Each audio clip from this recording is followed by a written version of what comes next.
আসসালামু আলাইকুম। এটিএন বাংলা সংবাদে সবাইকে স্বাগত জানাচ্ছি নাবিলা রহমান। শুরুতেই বিআরবি কেবলস সংবাদ শিরোনাম। গ্রাহকের টাকা আত্মসাতের মামলায় গ্রেপ্তার হলেন ই ভ্যালির সিইও রাসেল ও চেয়ারম্যান শামিমা নাসরিন।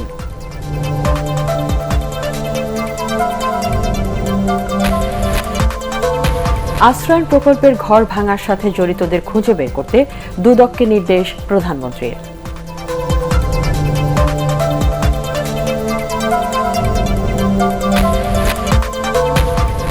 ডলারের দাম অশোচনীয়, বাণিজ্য বৈষম্য তৈরির আশঙ্কা আমদানিকারক ব্যবসায়ীদের।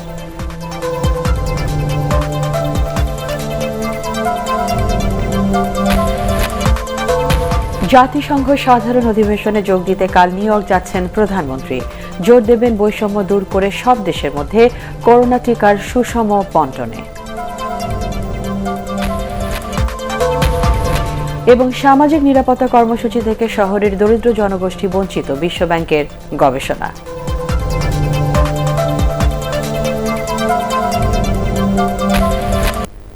শুনছিলেন বিআরবি কেবলস সংবাদ শিরোনাম। প্রতারণার মামলায় গ্রেপ্তার হলেন অনলাইন প্ল্যাটফর্ম ই ভ্যালির ব্যবস্থাপনা পরিচালক ও সিইও রাসেল এবং তার স্ত্রী, প্রতিষ্ঠানটির চেয়ারম্যান শামিমা নাসরিন। বিকেলে মোহাম্মদপুরের বাসায় অভিযান চালিয়ে তাদের গ্রেপ্তার করে র্যাব। জিজ্ঞাসাবাদের জন্য নেওয়া হয়েছে র্যাব সদর দপ্তরে। রিপোর্ট করছেন মনির হোসেন তপু। গুলশান থানার ই ভ্যালির বিরুদ্ধে বুধবার রাতে প্রতারণার অভিযোগ এনে এক গ্রাহকের মামলা দায়েরের পর নড়েচড়ে বসে আইনশৃঙ্খলা বাহিনীর সদস্যরা। বৃহস্পতিবার বিকেল 4টার দিকে ই ভ্যালির মালিকের মোহাম্মদপুরের বাসায় অভিযান চালায় র্যাব। 1.5 ঘন্টারও বেশি সময় অভিযান চালিয়ে বাসা থেকে ই ভ্যালির এমডি রাসেল ও প্রতিষ্ঠানটির চেয়ারম্যান তার স্ত্রী শামিমা নাসরিনকে গ্রেফতার করে র্যাবের ভ্রাম্যমাণ আদালত। এ সময় বাসার বাইরে অসংখ্য গ্রাহক ভিড় করেন। গ্রেফতারের পর তাদের একটি মাইক্রোবাস করে নেওয়া হয় র্যাব সদর দপ্তরে। র্যাবের পক্ষ থেকে জানানো হয়, জিজ্ঞাসাবাদ শেষে এ বিষয়ে গণমাধ্যমকে পরে জানানো হবে। এই বিষয়ে আমরা অ্যাকচুয়ালি তাকে আজকে গ্রেফতার করেছি বা আটক করেছি, যাই বলেন, সেটা করেছি মূলত একজন ভুক্তভোগীর অভিযোগের প্রেক্ষিতে প্রতারণা ও অর্থ আত্মসাতের অভিযোগে উনি মামলা করেছেন। যে বিষয়টা আপনি বলেছেন, সরকারের বিভিন্ন সংস্থা এই বিষয়টি নিয়ে কাজ করছেন। তারা নিশ্চয়ই একটি ব্যবস্থাপনা করবেন যার মাধ্যমে সম্মানিত নাগরিকবৃন্দ বা গ্রাহকবৃন্দ তারা যাতে তাদের যেটা অর্থ ফেরত পান বা পণ্য ফেরত পান, এই ব্যাপারে নিশ্চয়ই একটি ব্যবস্থা গ্রহণ করা হবে। প্রতিষ্ঠানটির শীর্ষ 2 কর্মকর্তা গ্রেফতার নিয়ে মিশ্র প্রতিক্রিয়া দেখা গেছে গ্রাহকদের মধ্যে। লক্ষ লক্ষ গ্রাহক যারা টাকা পাবে, যে মার্চেন্ট যারা টাকা পাবে, গভর্নমেন্ট, আমি আশা করবো যে এই সুন্দর একটা সমাধানের মাধ্যমে এই গ্রাহকরা যারা দ্রুত টাকা পায়। গুলশান থানার প্রতারণার মামলায় ই ভ্যালির এমডি মোহাম্মদ রাসেলকে 1 নম্বর ও চেয়ারম্যান শামিমাকে 2 নম্বর আসামি করা হয়েছে। এতে ই ভ্যালির আরও বেশ কয়েকজন কর্মকর্তাকে অজ্ঞাতনামা দেখিয়ে আসামি করা হয়েছে। মামলার বাদী আরিফ বাকের অভিযোগ করেন, ই ভ্যালির অনলাইন প্ল্যাটফর্মে 3,10,597 টাকার পণ্য অর্ডার করেও নির্ধারিত সময়ের মধ্যে তা পাননি তিনি। নিরুপায় হয়ে তিনি অর্থ আত্মসাতের অভিযোগ করেন। তো আমি তাদের অফিসে যোগাযোগ করি, অফিসে যোগাযোগ করার তাদের সাথে কথা বলতে চাই। কথা বলতে এক পর্যায়ে উত্তেজিত হয়েছে। উত্তেজিত হওয়াতে তাদের সিইও এবং তাদের চেয়ারম্যান বেরিয়ে এসে আমার সাথে দুর্ব্যবহার করে। নানা অনিয়মের অভিযোগে দীর্ঘদিন ধরে আলোচনায় রয়েছে ই কমার্স প্রতিষ্ঠান ই ভ্যালি। গত 25 আগস্ট ই ভ্যালির এমডি ও চেয়ারম্যানের সব ব্যাংক অ্যাকাউন্টের হিসাব চায় বাংলাদেশ ফাইন্যান্সিয়াল ইন্টেলিজেন্স ইউনিট। এরপর গত 14 সেপ্টেম্বর সচিবালয়ে এক সভায় ই ভ্যালির বিরুদ্ধে আইনশৃঙ্খলা রক্ষাকারী বাহিনীর মাধ্যমে ব্যবস্থা নিতে সুপারিশ করে বাণিজ্য মন্ত্রণালয়। সেই সুপারিশের পর র্যাবের অভিযানে গ্রেপ্তার হলেন প্রতিষ্ঠানের শীর্ষ 2 কর্মকর্তা। মনির হোসেন তপু, এটিএন বাংলা, ঢাকা। আশ্রয়ণ প্রকল্পের ঘর যারা ভেঙেছে তদন্ত করে তাদের খুঁজে বের করতে দুদককে নির্দেশ দিয়েছেন প্রধানমন্ত্রী শেখ হাসিনা। সংসদ অধিবেশনে তিনি বলেন, জড়িতদের বিরুদ্ধে ব্যবস্থা নেওয়া হবে। এ সময় জিয়াউর রহমানের কফিনে তার মরদেহ ছিল না বলে দাবি করেন প্রধানমন্ত্রী শেখ হাসিনা। বিস্তারিত আপেল মাহমুদের রিপোর্টে। জাতীয় সংসদের সমাপনী অধিবেশনে বাংলাদেশ আর্কাইভ বিল সংশোধনের উপর আলোচনায় অংশ নেন বিরোধী দলের সংসদ সদস্যরা। এ সময় জিয়াউর রহমানের কবর সহ বিভিন্ন ইস্যুতে সরকার এবং বিরোধী দলীয় সংসদ সদস্যদের বিতর্কে সরগরম হয়ে ওঠে অধিবেশন। শহীদ প্রেসিডেন্ট জিয়াউর রহমানের লাশ সেখানে আছে কি নাই সেটা বড় বিষয় নয়, মাননীয় স্পিকার। সেটা নাই, সেটা আপনারা কিভাবে জানলেন? তার লাশের পোস্টমর্টম হয়েছে, সামরিক ট্রাইব্যুনালে বিচারও হয়েছে মাননীয় স্পিকার। সুতরাং এগুলো তো সত্য ঘটনা। জিয়াউর রহমানের কবর নিয়ে বিরোধী দলের সংসদ সদস্যদের মন্তব্যের জবাব দেন প্রধানমন্ত্রী শেখ হাসিনা। জিয়ার শাসনামলে কোন কারাগারে কতজনকে ফাঁসি দেওয়া হয়েছে তার হিসেব বের করার প্রয়োজনীয়তাও তুলে ধরেন তিনি। জিয়ার মৃত্যু সংবাদের পর তার লাশ খুঁজে পাওয়া যায়নি, গায়েবানা জানাজা হয়েছিল, কয়েকদিন পরে একটা বাক্স আনা হলো। ইভেন জেনারেল এরশাদ সাহেব, তাকে আমি বললাম যে আপনি যে বাক্স নিয়ে আসলেন, এই মৃত্যু কিছুদিন আগেও বারবার জিজ্ঞেস করলো, আপনি একটু বলেন তো যে আপনি যেটা বাক্স আনলেন লাশটা, আমাকে বলছে বোন লাশ বাবু কোথায়, আর কি বলবো। গৃহহীনদের আশ্রয়ণ প্রকল্পের ঘর কারা কোন উদ্দেশ্যে ভেঙেছে তা খুঁজে বের করার নির্দেশও দেন প্রধানমন্ত্রী। দুর্নীতি দমন কমিশন তদন্ত বন্ধ করবে কেন, সেখানে আমার প্রশ্ন। তাদের তো তদন্ত বন্ধ করার কথা না, তাদেরকে তো বন্ধ করতে হবে, তাদের তো তদন্ত চালু রাখতে হবে, তদন্ত করে দেখতে হবে এখানে যারা ভাঙলো তারা কারা, তাদের উদ্দেশ্যটা কি ছিল, তারা কেন ভাঙলো। অধিবেশনে ভাড়া চালিত বিদ্যুৎ কেন্দ্র চালাতে বিশেষ আইনের মেয়াদ 5 বছর বাড়ানো, নির্দিষ্ট ফি দিয়ে আর্কাইভ থেকে তথ্য পাওয়ার বিধান রেখে বাংলাদেশ আর্কাইভ বিল 2021 পাশ হয় জাতীয় সংসদে। Appeal Mahmud, ATN Bangla, Dhaka. রপ্তানির চেয়ে পণ্য আমদানির পরিমাণ বেশি হওয়ায় বেড়েই চলেছে ডলারের দাম। খোলা বাজারে প্রতি ডলার বিক্রি হচ্ছে 88 টাকা দরে। ডলারের দাম সহনীয় না হলে বাণিজ্য বৈষম্য তৈরি হওয়ার আশঙ্কা করছেন ব্যবসায়ীরা। শরফুল আলমের রিপোর্ট। করোনা সংকট কাটিয়ে সচল হতে শুরু করেছে দেশের অর্থনীতি। 1.5 বছর পর আবারও বেড়েছে পণ্য ও মূলধনী যন্ত্রাংশের চাহিদা, ফলে এসব পণ্যের আমদানির হারও বাড়ছে। এ কারণে টানা 2 বছর স্থিতিশীল থাকার পর কয়েকদিন ধরেই চড়া ডলারের বাজার। ব্যাংকিং চ্যানেলে 85 টাকা দরে বিক্রি হলেও কার মার্কেট বা খোলা বাজারে এর চেয়েও বেশি দামে ডলার বিক্রি হচ্ছে।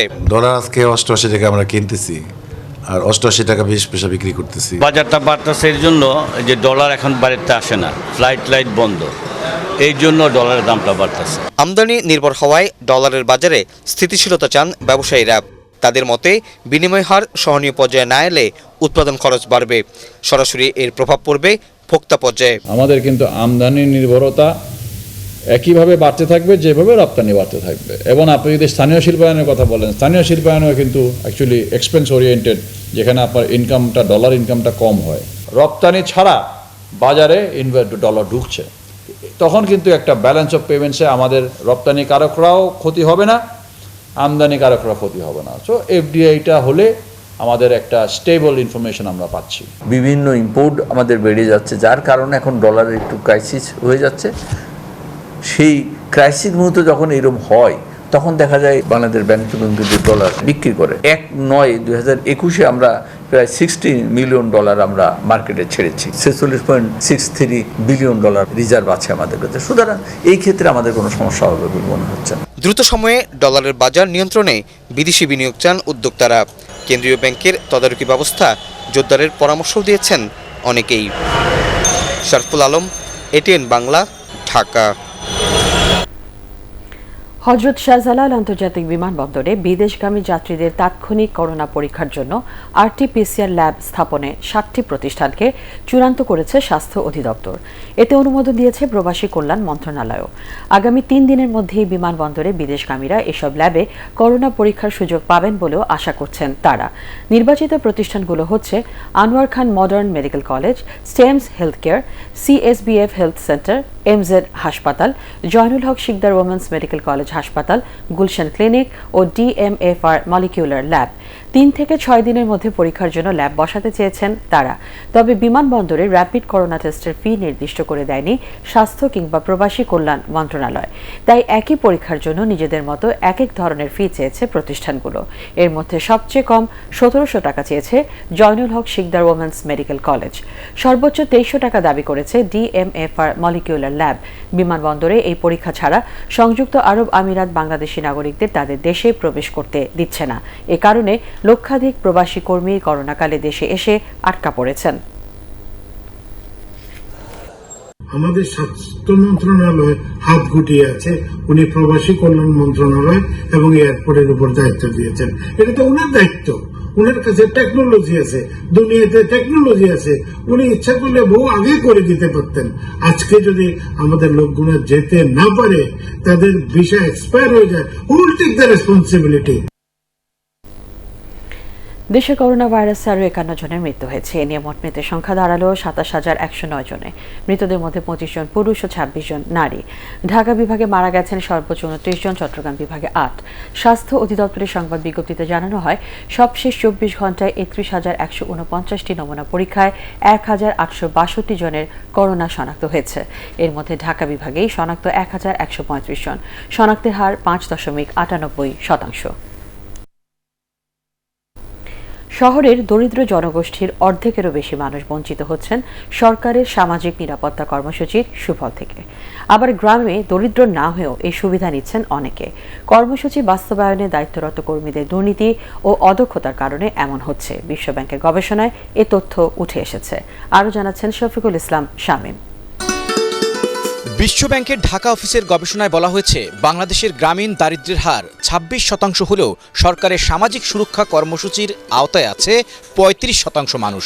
তাই অনেকে দরিদ্র না হয়েও দরিদ্র জনগোষ্ঠীর এই সুবিধা ভোগ করেন। আবার উল্টো চিত্র শহরাঞ্চলে। সেখানে 19% দরিদ্র মানুষের মধ্যে সামাজিক সুরক্ষার সুবিধা পায় মাত্র 19%। আসল সুবিধাভোগী বাছাইয়ের ক্ষেত্রেও সমস্যা উঠে এসেছে বিশ্বব্যাংকের গবেষণায়। Labor market activation, certainly very creative thinking is necessary there, particularly for the urban poor. So I think all in all, it's a good moment to strategically think our ways forward. Hard questions need to be asked. দেশে সামাজিক নিরাপত্তা কর্মসূচির আওতা বেড়েছে। প্রতি 10টি পরিবারের মধ্যে 3টি এখন এই কর্মসূচির আওতায় আছে। কিন্তু নানা জটিলতার কারণে দারিদ্র্যের হার এখনো ততটা কমেনি। We are strongly committed to continue working with the government and also with other DPs to implement the relevant public expenditure review recommendations in support of the government social protection commitments and reforms. বিশ্বব্যাংকের গবেষণায় বলা হয়েছে, প্রকৃত দরিদ্ররা বিভিন্ন সামাজিক নিরাপত্তা কর্মসূচির সুবিধা না পেলেও নানা অনিয়মে অনেক সচ্ছল ব্যক্তি এর ফল ভোগ করছেন। শফিকুল ইসলাম শামীম, এটিএন বাংলা, ঢাকা। বৈষম্য দূর করে সব দেশের মধ্যে করোনা টিকার সুষম বণ্টন নিশ্চিত করতে জাতিসংঘের সাধারণ পরিষদে যোগ দিতে জোর দাবি দেবেন প্রধানমন্ত্রী শেখ হাসিনা। নিউ ইয়র্কে ৭৬তম জাতিসংঘ সাধারণ অধিবেশনে প্রধানমন্ত্রী শেখ হাসিনার অংশগ্রহণ নিয়ে আয়োজিত সংবাদ সম্মেলনে পররাষ্ট্রমন্ত্রী এ.কে আব্দুল মোমেন বলেন, বড় পরিসরে টিকা উৎপাদনে মেধাস্বত্ব উন্মুক্ত করার প্রস্তাবও তুলে ধরবেন প্রধানমন্ত্রী। সাধারণ অধিবেশনে বাংলায় দেয়া বক্তব্যে শেখ হাসিনা রোহিঙ্গা সংকট সমাধান ও জলবায়ু পরিবর্তনের ঝুঁকি নিরসনে বৈশ্বিক উদ্যোগেরও আহ্বান জানাবেন। পররাষ্ট্রমন্ত্রী আরও জানান, আফগানিস্তান ইস্যুতে জাতিসংঘের সহযোগিতা কর্মসূচিতেও বাংলাদেশ অংশ নেবে। অধিবেশনে যোগ দিতে আগামীকাল নিউ ইয়র্কের উদ্দেশ্যে রওনা হবেন প্রধানমন্ত্রী শেখ হাসিনা। আমাদের লক্ষ্য হচ্ছে স্ফীত লক্ষ্য, যে 2015 সালে আমাদের পার্টনার কান্ট্রিগুলো বলেছিল যে ক্লাইমেট ফান্ডে $100 বিলিয়ন প্রতি বছর এই 2020 সালের পর থেকে দেবে, কিন্তু এখনো আমরা একটি টাকার চেহারা দেখিনি। এইবারে আমরা আশাবাদী যে তারা সেই $100 বিলিয়ন সেইটার ব্যবস্থা করবে। বিএনপি চেয়ারপারসন বেগম খালেদা জিয়ার সাজা স্থগিতের মেয়াদ বাড়ানোর আবেদনটি প্রক্রিয়াধীন বলে জানিয়েছেন স্বরাষ্ট্রমন্ত্রী আসাদুজ্জামান খান কামাল। সচিবালয়ে সাংবাদিকদের এক প্রশ্নের জবাবে তিনি কথা বলেন। স্বরাষ্ট্রমন্ত্রী বলেন, এই বিষয়ে আইন মন্ত্রণালয় যে অভিমত দিয়েছিল সে অনুযায়ী প্রক্রিয়া চলছে। 3 দফায় 6 মাস করে 18 মাস মুক্তির মেয়াদ শেষ হওয়ার আগে তাকে স্থায়ীভাবে মুক্ত করে দিতে পরিবারের পক্ষ থেকে আবেদন করা হয়েছিল। তবে আইন মন্ত্রণালয় বলেছে, স্থায়ীভাবে মুক্ত করার এখতিয়ার আদালতের। কোনোটাই তো আমরা বলতে পারবো না, এটা প্রক্রিয়া আছে, মাননীয় প্রধানমন্ত্রীর ওখানে যাবে, এগুলি আপনারা সবই জানেন, এটা প্রক্রিয়াধীন রয়েছে। আমি তো বলেছি প্রক্রিয়াধীন আছে, প্রক্রিয়া চলছে। দুই সন্তানের ভবিষ্যৎ ও দেশের ভাবমূর্তি রক্ষায় বাংলাদেশি বংশোদ্ভূত বাবা শরীফ ইমরান ও জাপানি মা নাকানো এরিকোর আইনজীবীদের সুন্দর সমাধানের চেষ্টা করতে বলেছে হাইকোর্ট। একই সাথে গুলশানের ভাড়া বাসায় দুই শিশু সন্তানের সাথে শুক্রবার থেকে একদিন মা ও একদিন করে বাবা থাকবেন বলে আদেশ দিয়েছে আদালত। বিচারপতি এম ইনায়েতুর রহিম ও বিচারপতি মোস্তাফিজুর রহমানের ভার্চুয়াল বেঞ্চ এ আদেশ দেন। 28 সেপ্টেম্বর এই বিষয়ে পরবর্তী শুনানির দিন ঠিক করেছে আদালত। এর মধ্যে দুই পক্ষের সাথে আলোচনা করে আইনজীবীরা বিষয়টি সমাধানের চেষ্টা করবেন।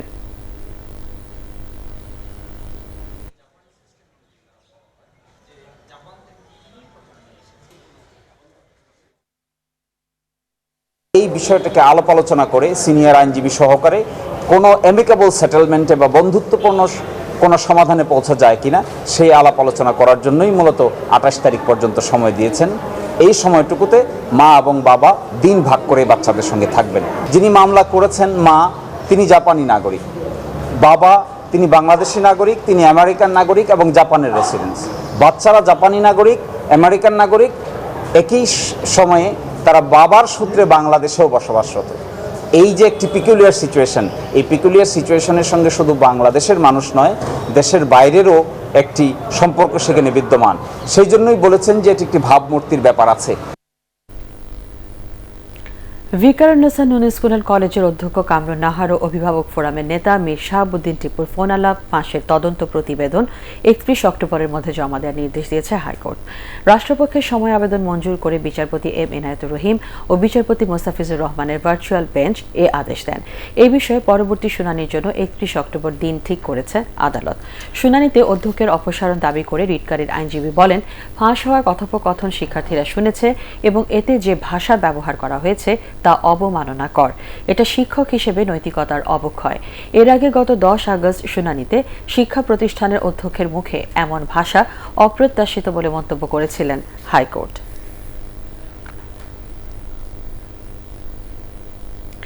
প্রণোদনা প্যাকেজের অর্থ সঠিকভাবে বাস্তবায়িত হলে করোনার ক্ষয়ক্ষতি কাটিয়ে এসএমই খাত শক্তিশালী হবে বলে মনে করেন পরিকল্পনা মন্ত্রী এম এ মান্নান। তিনি জানান, এ খাতে আরও বেশি অর্থ বরাদ্দ দেওয়া প্রয়োজন। রাজধানীতে সিএসএমই খাতে সরকারের দেয়া 200 কোটি টাকার ঋণ বিতরণে ব্যাংক ও আর্থিক প্রতিষ্ঠানের সাথে চুক্তিসই অনুষ্ঠানে এসব কথা বলেন পরিকল্পনা মন্ত্রী। চুক্তি অনুযায়ী 18টি ব্যাংকের মাধ্যমে ক্ষুদ্র উদ্যোক্তারা 4 ভাগ সুদে 1 থেকে 50 লাখ টাকার সহজ শর্তে ঋণ পাবেন। সক্ষমতা বাড়ায় এসএমই ফাউন্ডেশনের আর্থিক সহায়তা বাড়ানোর তাগিদও দেওয়া হয় অনুষ্ঠানে। প্রতিষ্ঠিত যে তারা ব্যবহার করতে পারে এবং তাদের মাধ্যমে আমরা প্রকৃত খাতের প্রকৃত উদ্যোক্তাদের কাছে পৌঁছাতে পারবো। যে এসএমই এবং এইরকম আরও যারা আছেন সকলের হয়তো এখানে নেই এই মুহূর্তে, আরও ভালো ভালো সংস্থা আছে যারা ভালো ভালো কাজ করছে আড়ালে, প্রত্যেককে আমরা বেশি করে ফান্ড দিতে পারি। কারণ এই ফান্ডটা যাবে এমন একটি সেন্সিটিভ সেক্টরে যেখান থেকে আমরা ভালো উৎপাদ পেতে পারি এবং আমাদের মার্কেট আরও বেশি শক্তিশালী হতে পারে। যাদের উপর জনগণের আস্থা নেই তারাই আজ রাজনীতির নামে ক্ষমতা দখলের চেষ্টা করছে বলে অভিযোগ করেছেন আওয়ামী লীগ সাধারণ সম্পাদক ওবায়দুল কাদের। রাজধানীর সরকারি বাসভবনে নিয়মিত ব্রিফিংয়ে তিনি বলেন, সুবিধাবাদী দল বিএনপি সরকারের বিরুদ্ধে মিথ্যা অভিযোগ উত্থাপন করে যাচ্ছে। সরকার রাজনৈতিক উদ্দেশ্যে বিএনপি নেতাকর্মীদের ওপর নিপীড়নে বিশ্বাস করে না বলেও এই সময় দাবি করেন ওবায়দুল কাদের। প্রতিষ্ঠার জন্য অবিরাম নিয়মিত অসত্য বক্তব্য উপস্থাপনকে বিএনপি রেওয়াজে পরিণত করেছে। নিত্যদিন সরকারের বিরুদ্ধে নতুন নতুন অভিযোগ উত্থাপন তাদের রোজ নামচায় পরিণত হয়েছে। আমরা আগেও বলেছি, শেখ হাসিনা সরকার দমন পীড়নে বিশ্বাসী নয়। সাংবাদিক নেতাদের ব্যাংক হিসেব তলব নিয়ে উদ্বেগের কোনো কারণ নেই বলে মন্তব্য করেছেন তথ্য ও সম্প্রচার মন্ত্রী ডক্টর হাসান মাহমুদ। জাতীয় প্রেস ক্লাবে ঢাকা সাংবাদিক ইউনিয়নের বার্ষিক সাধারণ সভায় তিনি বলেন, বাংলাদেশ ব্যাংক কেন সাংবাদিকদের ব্যাংক হিসেব চেয়েছে তা খুঁজে দেখা হচ্ছে। এ সময় গণমাধ্যমের স্বাধীনতা যেন অন্য কোনো স্বাধীনতা হরণ না করে সেদিকে লক্ষ্য রাখার পরামর্শ দেন তথ্যমন্ত্রী। সরকার অবশ্যই যে কারো ব্যাংক হিসাব তলব করতে পারে। ব্যাংক হিসাব এমপিদেরও তলব করা হয়, ব্যাংক হিসাব রাজনীতিবিদদের তলব করা হয়, ব্যাংক হিসাব ব্যবসায়ীদেরও তলব করা হয়। কিন্তু সমস্ত নেতৃবৃন্দের কেন করা হলো সেটি আমার কাছেও একটি বড় প্রশ্ন। এতে উদ্বেগের কোনো কারণ আছে বলে মনে করি না। বরং এটি জানার পর যারা চেয়েছে তারা বুঝতে পারবে আসলে কেন চাওয়া হলো সেটি হয়তো অনুধাবন করতে পারবে। রাজধানীর শ্যামপুর থেকে শিশু ও নারী পাচারকারী চক্রের মূল হোতা নাজমা সুলতানা ওরফে হাসনা হেনাকে গ্রেপ্তার করেছে র্যাব। এ সময় তার কাছ থেকে 5টি পাসপোর্ট, 150টি পাসপোর্টের ফটোকপি, 2টি দেশের ভিসা সহ 15টি ইমিগ্রেশন ক্লিয়ারেন্স কার্ড ও 11টি বিএমইটি কার্ড জব্দ করা হয়। সংবাদ সম্মেলনে র্যাব 10-এর পরিচালক অতিরিক্ত ডিআইজি মাহফুজুর রহমান জানান, গত 15 জুলাই এক তরুণীকে গৃহকর্মীর কাজ দিয়ে মধ্যপ্রাচ্যে পাঠায় এই চক্রটি। সেখানে তার উপর শারীরিক ও মানসিক অত্যাচার চালানো হয়। 8 সেপ্টেম্বর ভুক্তভোগী গুরুতর অসুস্থ হয়ে দেশে ফিরে বিষয়টি র্যাবকে জানায়। গ্রেপ্তারকৃত হাসনা পেশাদার শিশু ও নারী পাচারকারী চক্রের সক্রিয় সদস্য। দেশ থেকে পরবর্তীতে আপনার মধ্যপ্রাচ্য সহ ইউরোপের বিভিন্ন দেশে মানব পাচার হয়ে থাকে এবং এই চক্রের সাথে যে তাদের সম্পৃক্ততা আছে এটা এই নাজমা সুলতানার যে ব্যক্তিগত পাসপোর্ট বা তার স্বামীর যে পাসপোর্ট, সেই পাসপোর্টের আমরা পর্যালোচনা করাও সেটারও প্রমাণ আমরা পেয়েছি। আল আরাফা ইসলামী ব্যাংক অর্থ সংবাদ।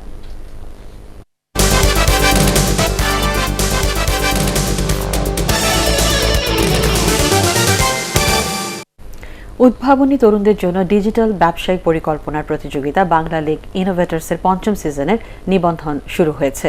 ভার্চুয়াল সংবাদ সম্মেলনে প্রতিষ্ঠানটির chief human resources and administration officer Manjula Morshed এই ঘোষণা দেন। বাংলা লিংকের digital entertainment platform Toffee digital services director Abdul Mukit Ahmed, brands and communications director Kazi Urfi Ahmed, head of talent management Ayesha Sayeed এ সময় উপস্থিত ছিলেন। ইউজিসি অনুমোদিত যে কোনো বিশ্ববিদ্যালয়ের শিক্ষার্থীরা 16 অক্টোবর পর্যন্ত নিবন্ধন করতে পারবে। দরিদ্র ও অসহায়রা মাত্র 250 টাকায় কিডনি ডায়ালিসিস করতে পারবেন আদ্দিন মেডিকেল কলেজ হাসপাতালে। রাজধানীর মগবাজারে এই হাসপাতালে অত্যাধুনিক কিডনি ডায়ালিসিস ওয়ার্ড ও করোনারি কেয়ার ইউনিটের উদ্বোধন করেন প্রয়াত শিল্পপতি শেখ আকিজউদ্দিনের সহধর্মিণী সকিনা খাতুন। এ সময় উপস্থিত ছিলেন আদ্দিন ফাউন্ডেশনের নির্বাহী পরিচালক ডাক্তার শেখ মহিউদ্দিন। বিস্তারিত রাবিয়া আক্তার সুবর্ণার রিপোর্টে। দেশে কিডনি রোগের আক্রান্তর মানুষের সংখ্যা দিন দিন বাড়ছে।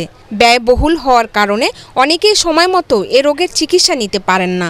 এ বাস্তবতাকে সামনে রেখে আদ্দিন মেডিকেল কলেজ হাসপাতাল চালু করল অত্যাধুনিক কিডনি ডায়ালিসিস ওয়ার্ড। এ কর্মসূচির উদ্বোধন করেন মরহুম শিল্পপতি শেখ আকিজউদ্দিনের সহধর্মিণী সকিনা খাতুন। এ সময় আদ্দিন ফাউন্ডেশনের নির্বাহী পরিচালক ডাক্তার শেখ মহিউদ্দিন বলেন, এখন থেকে স্বল্প খরচে দরিদ্র রোগীরা এই হাসপাতাল থেকে সেবা নিতে পারবেন। আমরা গরিবদের জন্য কাজ করছি, গরিব মানুষ যাদের সুযোগ নেই, 250 টাকা ডায়ালিসিস চার্জ গরিব মানুষের জন্য, সেটা বলা থাকবে জাকাত ফান্ড থেকে জমা দেবো, যাতে করে বড় লোকটা সুযোগ না নেয়। আমাদের দেশের মানুষ কিছু সুযোগ নেয়, সব লোকের সুযোগ নেয়। আমরা যদি সেই সুযোগটা গরিবদের জন্য রাখি, আমি যদি সব পেডুর অকুপাই করে ফেলাই, আমি খুশি হব।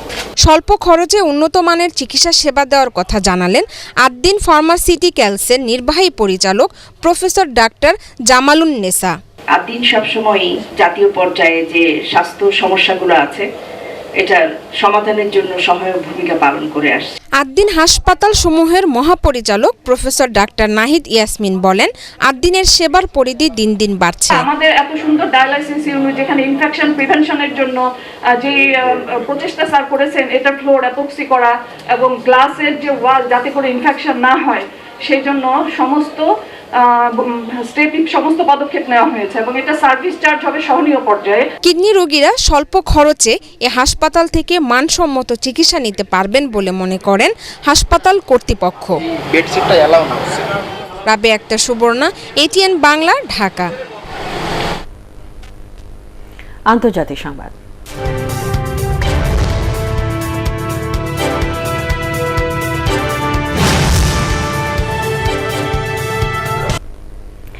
এশীয় প্রশান্ত মহাসাগরীয় অঞ্চলে চীনের আধিপত্য মোকাবেলায় নতুন নিরাপত্তা চুক্তি করেছে যুক্তরাষ্ট্র, ব্রিটেন ও অস্ট্রেলিয়া, যাকে ঐতিহাসিক বলে আখ্যা দিচ্ছে পশ্চিমা গণমাধ্যম। চুক্তির আওতায় প্রশান্ত মহাসাগরে পারমাণবিক সাবমেরিন নামাবে অস্ট্রেলিয়া। বরকতুল্লাহ সুজন জানাচ্ছেন বিস্তারিত। এশীয় প্রশান্ত মহাসাগরীয় অঞ্চলের নিরাপত্তা চুক্তি অস্ট্রেলিয়া, যুক্তরাজ্য ও যুক্তরাষ্ট্রের, সংক্ষেপে যাকে বলা হচ্ছে অকুস, ভিডিও কনফারেন্সের মাধ্যমে চুক্তি সইয়ের ঘোষণা দেন 3 দেশের নেতা স্কট মরিসন, বরিস জনসন এবং জো বাইডেন। এই অঞ্চলের নিরাপত্তা নিয়ে উদ্বেগ ফুটে ওঠে তিনজনের কণ্ঠেই। We need to be able to address both the current strategic environment in the region and how it may evolve. Because the future of each of our nations, and indeed the world, depends on a free and open Indo-Pacific enduring and flourishing in the decades ahead. যৌথ ব্রিফিংয়ে চীনের ব্যাপারে একটি শব্দ উচ্চারণ না করলেও পশ্চিমা গণমাধ্যমই একে দেখছে বেইজিংয়ের আধিপত্য মোকাবেলার ঐতিহাসিক চুক্তি হিসেবে। It is a momentous decision for any nation to acquire this formidable capability. Will be to deliver a nuclear-powered submarine fleet for Australia. তিন দেশের নিরাপত্তা চুক্তি সয়ে ক্ষুব্ধ প্রতিক্রিয়া জানিয়েছে চীন। বেইজিংয়ের পররাষ্ট্র মুখপাত্র ঝাও লিজিয়াং জানান, এশীয় প্রশান্ত মহাসাগরীয় অঞ্চলের শান্তি ও স্থিতিশীলতাকে চরমভাবে হেয় করেছে এই ত্রিদেশীয় চুক্তি, যা অস্ত্র প্রতিযোগিতাকে জোরালো করবে। অকুস চুক্তির আওতায় অস্ট্রেলিয়াকে পারমাণবিক সাবমেরিন বানানোর রসদ যোগাবে যুক্তরাষ্ট্র, যাতে যুক্ত থাকবে এআই বা কৃত্রিম বুদ্ধিমত্তা সহ অত্যাধুনিক সব প্রযুক্তি। বলা হচ্ছে অস্ট্রেলিয়ার ওই সাবমেরিন কোনো পরমাণু অস্ত্র বহন করবে না, বরং এর চালনায় ব্যবহৃত হবে পারমাণবিক শক্তি। বিশ্লেষকরা বলছেন, প্রশান্ত মহাসাগরকে ঘিরে এখন ত্বরান্বিত হতে যাচ্ছে নতুন স্নায়ুযুদ্ধ। এই অঞ্চলে অবকাঠামো খাতে বেইজিংয়ের বিশাল বিনিয়োগকে হুমকি হিসেবে দেখে থাকে পশ্চিমা বিশ্ব। এর মধ্যেই অস্ট্রেলিয়ার বিরুদ্ধে চীনের বাণিজ্য নিষেধাজ্ঞায় দুদেশের রাজনৈতিক উত্তেজনা হাজার মাইল দূর থেকে যেন আরও উস্কে দিল ব্রিটেন এবং যুক্তরাষ্ট্র। বরকতুল্লাহ সুজন, এটিএন বাংলা। তীব্র গ্যাস সংকটের কারণে ৪৫ থেকে ৫৫ রপ্তানিমুখী সুতা ও কাপড় উৎপাদন কারখানা বন্ধ রয়েছে বলে জানিয়েছে Bangladesh textile mill association BTMA। রাজধানীর একটি হোটেলে গ্যাস সংকট নিয়ে জরুরি সংবাদ সম্মেলনে এ খাতের নেতারা বলেন, দ্রুত সমাধান না হলে উৎপাদন খরচ বেড়ে যাওয়া সহ নানামুখী চ্যালেঞ্জের মুখে পড়বে এ খাত। নারায়ণগঞ্জ, সাভার সহ কিছু এলাকার মিলগুলোতে গ্যাস সরবরাহ একেবারে কম, ফলে কমে গেছে মিলগুলোর উৎপাদন সক্ষমতা। এ অবস্থায় মিলগুলোর শ্রমিকদের বেতন, ব্যাংক ঋণের কিস্তি, ইউটিলিটি বিল ও অন্যান্য খরচ মেটানো অসম্ভব হয়ে পড়েছে বলেও জানান ব্যবসায়ীরা। জাতীয় গ্রিডে দ্রুত LNG গ্যাস সরবরাহের দাবি জানান নেতারা।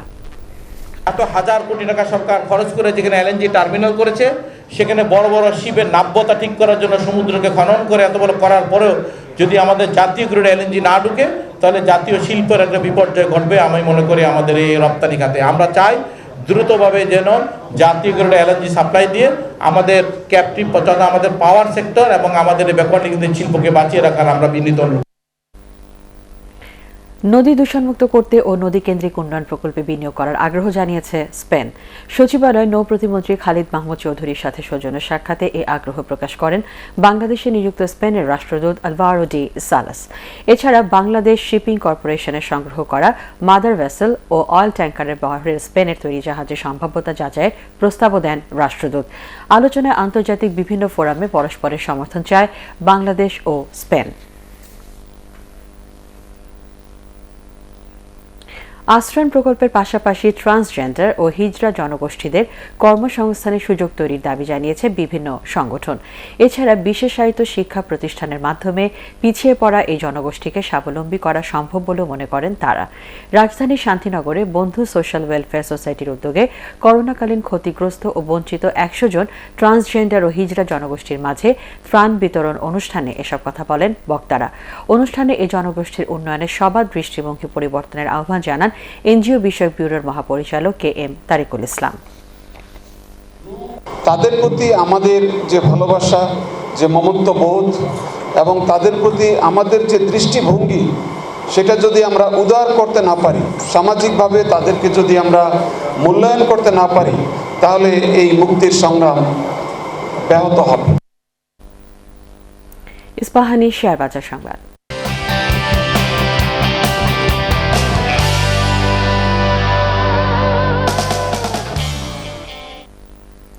সপ্তাহের শেষ কার্যদিবসে আজ ঢাকা স্টক এক্সচেঞ্জে সূচক ও লেনদেন উভয়ই বেড়েছে। প্রধান মূল্য সূচক DSEX ৩১ পয়েন্ট বেড়ে ৭,২২৮ পয়েন্টে অবস্থান করছে। এছাড়া সরিয়া সূচক ৮ ও 30 সূচক 25 পয়েন্ট বেড়েছে।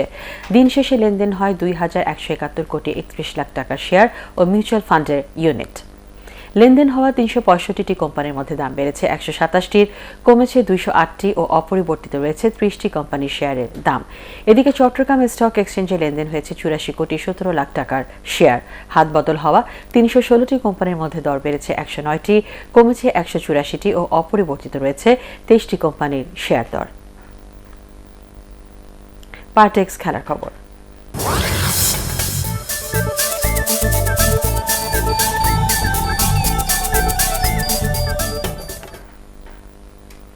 সেরা পারফরমেন্স দিয়ে আসন্ন টি-20 বিশ্বকাপে দলকে জয় উপহার দিতে চান পেসার তাসকিন আহমেদ। তবে এবারে বিশ্বকাপটা বোলারদের জন্য চ্যালেঞ্জিং হবে বলে মনে করেন বাংলাদেশের এই গতি তারকা। পরাগ আরমানের রিপোর্ট। 2016 টি-20 বিশ্বকাপে খেলার কথাই ছিল তাসকিন আহমেদের, কিন্তু অবৈধ বোলিং অ্যাকশনের নিষেধাজ্ঞায় আর খেলা হয়নি। 2019 ওয়ানডে বিশ্বকাপে খেলা প্রায় নিশ্চিতই ছিল। শেষ পর্যন্ত ইনজুরির কারণে দলে ডাকি পাননি তাসকিন। বাংলাদেশ দলের পেস আক্রমণের মূল ভরসাই এখন তিনি। সবকিছু ভুলে বিশ্বমঞ্চে নিজেকে মেলে ধরে দেশের জয়ে ভূমিকা রাখতে চান তাসকিন। আমার জন্য ওমান এবং দুবাইয়ে খেলাটা একদম নতুন হবে, যদি আমার সুযোগ হয় ইনশাল্লাহ।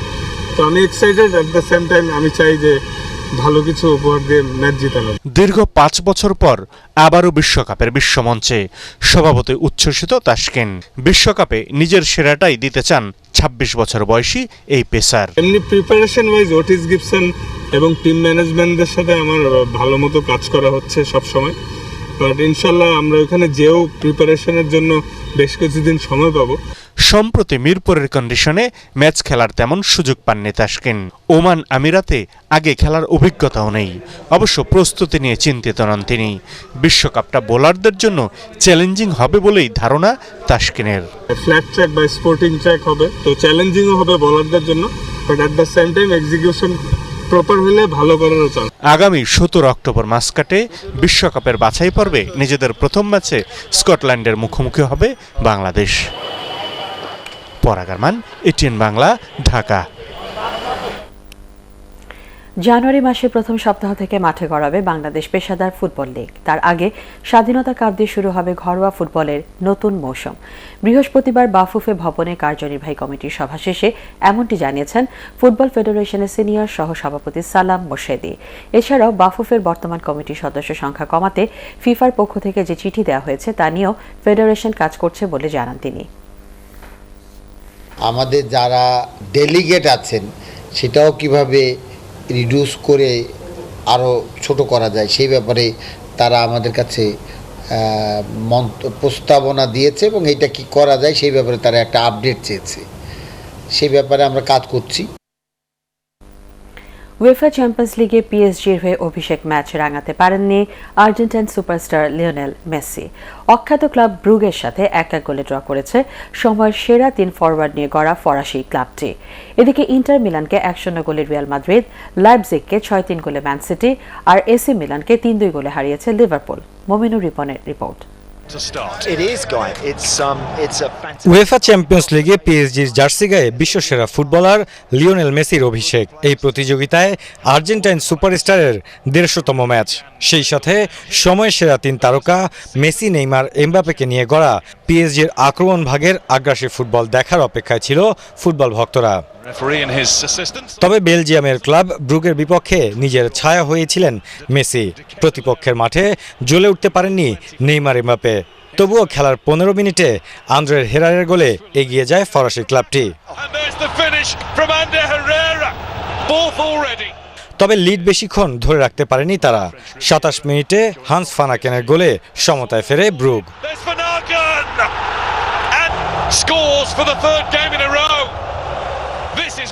দ্বিতীয়ার্ধে এমবাপে ইনজুরি নিয়ে মাঠ ছাড়ার পর খুব বেশি আধিপত্য বিস্তার করতে পারেনি পিএসজি। শেষ দিকে মরিয়া হয়ে উঠলেও নতুন দলের হয়ে চ্যাম্পিয়ন্স লিগের অভিষেকটা রাঙাতে পারেননি 6 বারের বিশ্বসেরা ফুটবলার লিওনেল মেসি। তারকা খচিত দলের বিপক্ষে তাই 1-1 গোলে ড্রতেই উল্লাসে মেতে ওঠে ক্লাব ব্রুগ। দিনের অন্য ম্যাচে ইন্টার মিলানের আক্রমণ সামলে শেষ মুহূর্তের গোলে নাটকীয় জয় পেয়েছে রিয়াল মাদ্রিদ। 89 মিনিটে রদ্রিগোর একমাত্র গোলে জয় নিয়ে মাঠ ছাড়ে স্প্যানিশ জায়ান্টরা। মমিনুর রিপন, এটিএন বাংলা। ওয়ালটন জাতীয় ফুট ভলি প্রতিযোগিতার উদ্বোধনী দিনে পুরুষ বিভাগে জয় পেয়েছে বাংলাদেশ পুলিশ, বাংলাদেশ আনসার ও মামনি স্পোর্টস একাডেমি। এদিকে নারী বিভাগেও জয় পেয়েছে বাংলাদেশ আনসার ও পুলিশ। তার আগে দুপুরে প্রতিযোগিতার উদ্বোধন করেন ওয়ালটন গ্রুপের জ্যেষ্ঠ নির্বাহী পরিচালক ইকবাল বিন আনোয়ার ডন। এ সময় উপস্থিত ছিলেন বাংলাদেশ ফুট ভলি অ্যাসোসিয়েশনের সাধারণ সম্পাদক আজম আলী খান। 3 দিনের এই প্রতিযোগিতার পুরুষ বিভাগে 12টি ও নারী বিভাগে 8টি দল অংশ নিচ্ছে।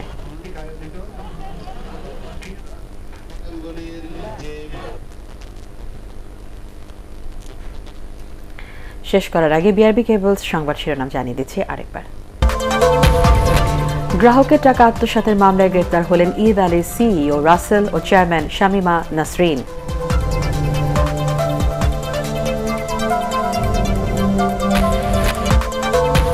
আশ্রয় প্রকল্পের ঘর ভাঙার সাথে জড়িতদের খুঁজে বের করতে দুদককে নির্দেশ প্রধানমন্ত্রীর।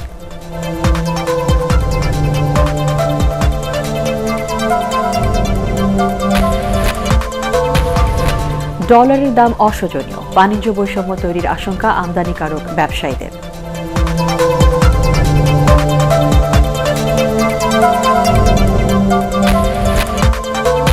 জাতিসংঘ সাধারণ অধিবেশনে যোগ দিতে কাল নিউ ইয়র্ক যাচ্ছেন প্রধানমন্ত্রী। জোর দেবেন বৈষম্য দূর করে সব দেশের মধ্যে করোনা টিকার সুষম বণ্টনে। এবং সামাজিক নিরাপত্তা কর্মসূচি থেকে শহরের দরিদ্র জনগোষ্ঠী বঞ্চিত, বিশ্বব্যাংকের গবেষণা।